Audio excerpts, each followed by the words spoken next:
mengambil Maria sebagai istrimu. Yusuf, sebab anak dalam kandungannya dari Roh Kudus. Yusuf, jangan takut mengambil Maria sebagai istrimu. Yusuf, sebab anak dalam kandungannya dari Roh Kudus. Maria akan lahirkan seorang putra, dan engkau namakan dia Yesus.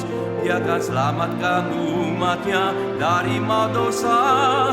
Nampaklah firman Tuhan, dia yang dilahirkan Allah serta kita, dialah Immanuel.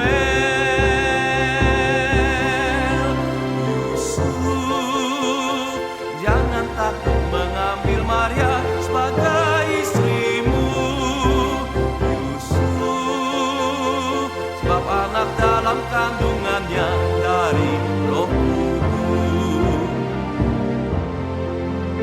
Maria akan lahirkan seorang putra, dan engkau namakan dia Yesus. Dia akan selamatkan umatnya dari maut dosa. Nampaklah firman Tuhan, dia yang dilahirkan Allah serta kita, dialah Immanuel.